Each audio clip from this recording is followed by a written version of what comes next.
အားလုံးပဲမင်္ဂလာပါဗျာထိုင်းနိုင်ငံမှာနေတဲ့ဒါမှမဟုတ်အလဲအပက်ရောက်နေတဲ့မိတ်ဆွေတို့အတွက်ကားခါဒီတက်တာစီမဲ့နီလန်ကောင်လေးတခုပြောပြခြင်းလို့ပါဟုတ်ပါတယ်လူသိမတုံးကြသေးတဲ့ဘိုးဆိုတဲ့ app လေးကိုတုံးပြီးပိတ်ဆံပစုချွေတာမလဲဆိုတာကိုပေါ့လာအတူတူကြည့်လိုက်ကြရအောင်ဟုတ်ကဲ့ဒီနေ့ပြောပြပေးမှာကတော့ Bolt ဆိုတဲ့ကားငှားတဲ့ app အကြောင်းပါပဲ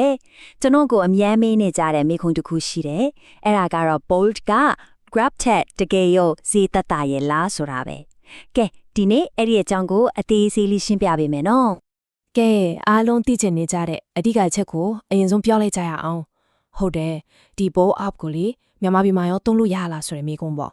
အဖြေကတော့ရှင်းရှင်းလေးပါပဲဗျာ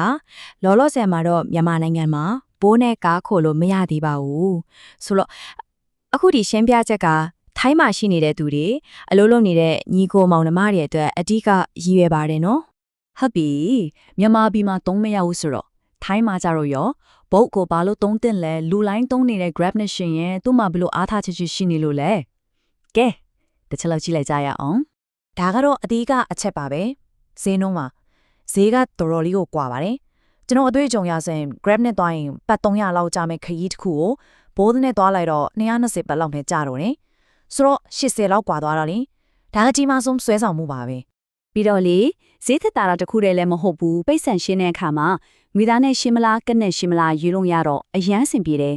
အထူးသဖြင့်ထိုင်းကိုအခုမှရောက်ခါစားပန်အကောင့်တွေပါနေမဖွင့်ရသေးတဲ့သူတွေအတွက်ဆို cash နဲ့ပေးချေလို့ရတာကတကယ်ကိုအသက်ကေတာပဲ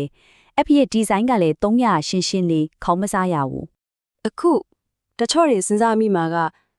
မြန်မာလိုမှမဟုတ်တာ300တာခက်မလားပေါ့ဟာဘာမှစိတ်မပူပါနဲ့ဟုတ်ပါတယ် app ကမြန်မာလိုတော့မရဘူးဒါပေမဲ့ icon လေးတွေနဲ့အစစ်စစ်သွားရတဲ့ပုံစံကအရန်ကိုရိုးရှင်းတော့ဘာသာစကားကအခက်အခဲမဖြစ်စေပါဘူးဒီမှာကြည့်လိုက်ရိုးရှင်းတဲ့အဆင့်30ပဲလို့တယ်ကိုသွားချင်းတဲ့နေရာကိုရိုက်ထည့်မယ်လာခေါ်မဲ့ကားကို confirm လုပ်မယ်ပြီးရနဲ့ကားပေါ်တက်ပြီးကိုသွားချင်းတဲ့နေရာကိုအေးအေးဆေးဆေးလိုက်သွားလိုက်ရုံပဲတော်တော်လေးလွယ်ပါတယ်ကဲဒီနေ့ရှင်းပြသွားတာတွေနဲ့ပတ်သက်ပြီးတော့ထပ်ပြီးသိချင်တာတွေမရှင်းတာလေးတွေရှိသေးတယ်ဆိုရင် comment မှာရေးပေးမေးခဲ့လို့ရပါတယ်နော်နောက်တစ်ခေါက်ကျရင်ပုံလေးတွေနဲ့တဆင့်ချင်းတေချာရှင်းပြတဲ့လမ်းညွှန်တစ်ခုထပ်လုပ်ပေးဖို့အစီအစဉ်ရှိတယ်အဲ့ဒါကြောင့် like နဲ့ follow လေးတော့လုပ်ထားပေးဖို့မမေ့နဲ့အောင်နော်ဒါမှနောက်ထပ်အကြောင်းအရာအသစ်တွေတင်တဲ့အခါလက်မလွတ်ပဲကြည့်လို့ရမှာပါ